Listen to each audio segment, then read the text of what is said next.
હું છું નિમિત બ્રહ્મભટ્ટ ને તમે સાંભળી રહ્યા છો મારા વિચિત્ર વિચારો. તો આજે હું ડી ડોલરાઇઝેશનના વારામાં વાત કરવા માંગુ છું. તો ડી ડોલરાઇઝેશન એટલે શું? ડી ડોલરાઇઝેશન એટલે ડોલરનું જે ડોમિનન્સ કાં તો જે પાવર છે એ ઓછું કરવા માંગવા. કે એ જે પ્રોસેસ થઈ રહ્યો છે, જે માર્કેટમાં મને દેખાઈ રહ્યો છે, હું ઘણા ટાઈમથી આ વસ્તુને ફોલો કરું છું. જ્યારથી હું કોલેજમાં હતો અને જ્યારે મને 2008ના ફાઇનાન્શિયલ ક્રાઇસિસના વારામાં વાંચવાનું ચાલુ કર્યું અને એના પછીના જે ઇવેન્ટ્સ થઈ રહ્યા છે એના વારામાં મને બધું ખ્યાલ પડવા માંડ્યું. ત્યારથી હું આ વસ્તુ ફોલો કરી રહ્યો છું. અને શું છે આ પ્રોસેસ તો હું તમને સમજાવું. તો અત્યારે હું પહેલાં એક તમને રિસન્ટ એક્ઝામ્પલ આપું કે જેનાથી તમે બહુ ઇઝીલી રિલેટ કરી શકશો. તો છેલ્લા 1.5 થી 2 મહિનાથી યુક્રેન અને રશિયા વચ્ચે વોર ચાલી રહ્યું છે.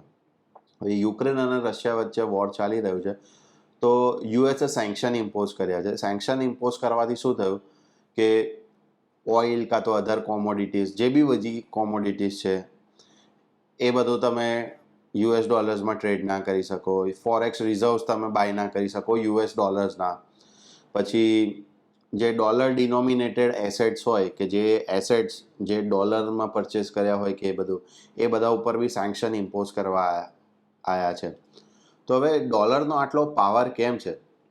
તો ડોલરનો આટલો પાવર એટલે છે કે 1970માં યુએસ એ અગ્રીમેન્ટ કર્યું હતું કે જે યુએઈ કન્ટ્રીઝ છે કે ઓપેક કન્ટ્રીઝ છે એ લોકો સાથે અગ્રીમેન્ટ કર્યું હતું કે ભાઈ ઓઇલ ટ્રેડ કરવું તો ખાલી યુએસ ડોલર્સમાં જ કરવું અને એના સિવાય નહીં કરવું. તો એના લીધે એક તો ડોમિનન્સ આવ્યું અને એના પછી બીજું એક હતું કે જે બ્રેટન વુડ્સ સિસ્ટમ કોલેપ્સ થઈ ગઈ.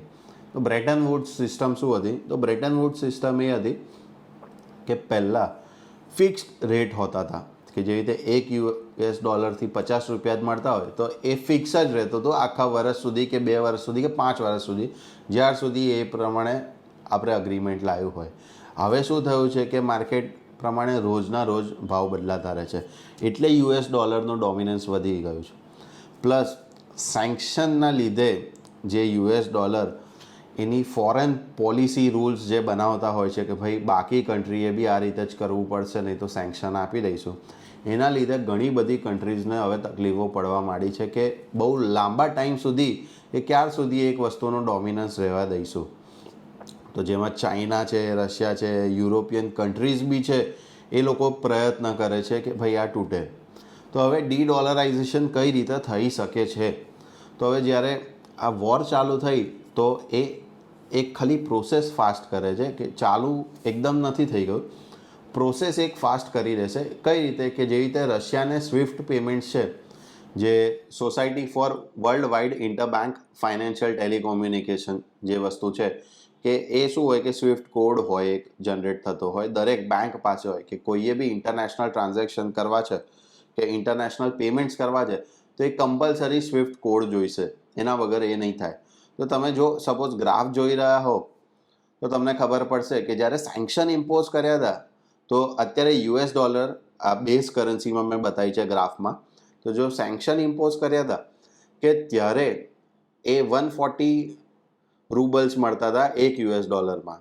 હવે શું થઈ ગયું છે કે એક યુએસ ડોલરમાં તમને 83 રૂબલ્સ. તો રૂબલ્સ બેસ્ટ પરફોર્મિંગ કરન્સી હતી માર્ચમાં. તો તમે સમજી શકો છો કે કેટલી રિકવરી આવી છે. પ્લસ થઈ શું રહ્યું છે કે સેન્ક્શનના લીધે થોડુંક ડેપ્રિસિએશન થયું હતું પણ એટલો મેજર ઇમ્પેક્ટ નથી પડ્યો. જે પ્રમાણે બાકી બધા જેમ વાતો કરે છે એટલું બધું ઇમ્પેક્ટ નથી પડ્યો. તો હવે શું થઈ શકે કે આ ડી ડોલરાઇઝેશનનું પ્રોસેસ ફાસ્ટ થાય કે બીજું કઈ રીતનું થાય? તો એફર્ટ્સ કઈ રીતના ચાલી રહ્યા છે? તો એફર્ટ્સ એ રીતના ચાલી રહ્યા છે કે જે રીતે રશિયા, ચાઇના અને ઇન્ડિયા એ લોકો એફર્ટ્સ કરે છે કે બાયલેટરલ ટ્રેડ અગ્રીમેન્ટ્સ હોય ને એ બધું રીતનું હોય. તો તમને રિસન્ટ કદાચથી ખબર હશે કે અત્યારે રશિયાએ એવું કહી દીધું કે ભાઈ તમે ઇન્ડિયન કરન્સીમાં બી ઓઇલ ઇમ્પોર્ટ કરી શકશો. સેમ વસ્તુ ઇન્ડિયા અને યુએઈ વચ્ચેનું અગ્રીમેન્ટ છે કે આપણે લોકલ કરન્સીઝમાં ટ્રેડ કરી શકીશું. તો હવે આ ડોમિનન્સ કઈ રીતનું રહ્યું યુએસ ડોલર્સનું? તો ડોમિનન્સ એ રીતનું કે તમે જ્યારે ટ્રેડ કરતા હો તો દરેક કન્ટ્રીનું જ્યારે પર્ટિક્યુલર વસ્તુ હોય તો એની ડિમાન્ડ અને સપ્લાય હોય. તો હવે જ્યારે રશિયાએ યુરોપને એવું કહી દીધું છે કે ભાઈ તમારે અગર ગેસ પરચેસ કરવો હશે તો તમારે કમ્પલસરી રૂબલમાં પે કરવું પડશે.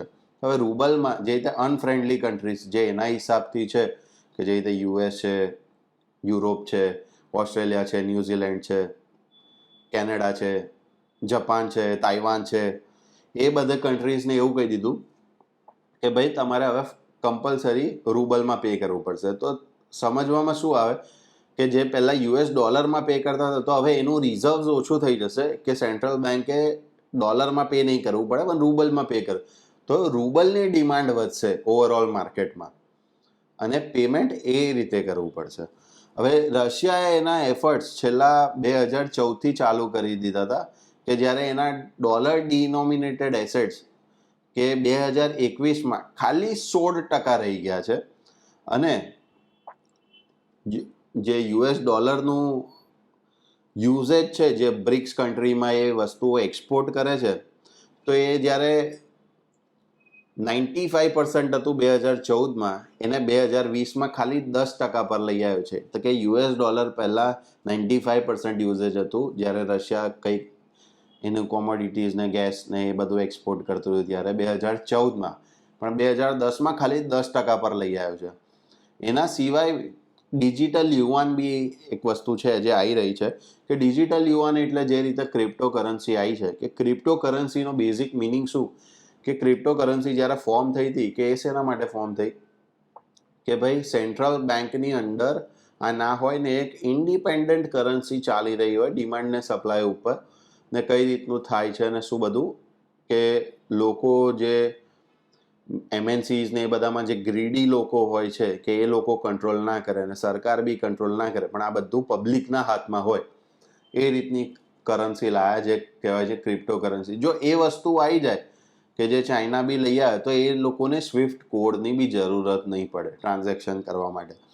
તો જે અત્યારે સેન્કશન બધા લગાયા છે તો કે બધા ક્રિપ્ટો કરન્સી જો એક્સેપ્ટ થવા માંડી તો યુએસ ડોલરનું ડોમિનન્સ એમનેમ ઓછું થઈ જશે. જો કાલ ઉઠીને રશિયા લેતું આવે તો બી એ બહુ મોટો ઇમ્પેક્ટ કરી શકે છે ઓવરઓલ માર્કેટમાં.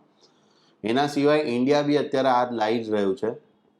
એના સિવાય બાકી બધા કન્ટ્રીઝ બી હવે લોકલ કરન્સીઝમાં ટ્રેડ કરવા માંડ્યા છે જે રીતે યુએસ ડોલર સિવાય બી જે રીતે ઇન્ડિયા યુએઈ સાથે અગ્રીમેન્ટ કર્યું છે એ રીતે દરેક કન્ટ્રી એકબીજા સાથે અગ્રીમેન્ટ કરતું રહે છે અને એ કરશે જ કારણ કે હવે યુએસ ડોલરનો ડોમિનન્સ ઓછું કરવું છે. કેમ? કારણ કે જો દરેક સેન્ટ્રલ બેંક આ વોર પછી વિચારશે કે કાલ ઉઠીને જો યુએસનું આપણી જોડે કંઈક બગડ્યું કે આપણે એની ફોરેન પોલિસી સામે ના નમ્યા તો એ આપણી ઉપર સેન્કશન ઊભું કરી દેશે ને આપણને ઇકોનોમિક લોસ થશે. તો મારું કન્ક્લુઝન ખાલી કહેવા માટે એટલું જ છે કે હવે દરેક સેન્ટ્રલ બેંક આ વસ્તુના વારામાં વિચારશે કે ભાઈ ડી ડોલરાઇઝેશનનું હવે ફાસ્ટ ટ્રેક કે જે પહેલાં વિચારતા જ હતા હવે એને પ્રોસેસમાં કઈ રીતે લાવું અને બીજું કે હવે શું કરવું જોઈએ કે આપણે ફટાફટ એ વસ્તુ કરી શકીશું ડી ડોલરાઇઝેશન. નો ડાઉટ અત્યારે બહુ ડિફિકલ્ટ છે એ વસ્તુ કરવું પણ ટૂંક સમયમાં એ થશે અને ટૂંક સમય એટલે 5-10 વર્ષમાં તમને દેખાઈ રહેશે કે તમને આ વસ્તુ થઈ રહી છે. તો બસ આજ માટે આટલું જ. હું છું નિમિત બ્રહ્મભટ્ટ અને થેન્ક યુ સાંભળવા માટે.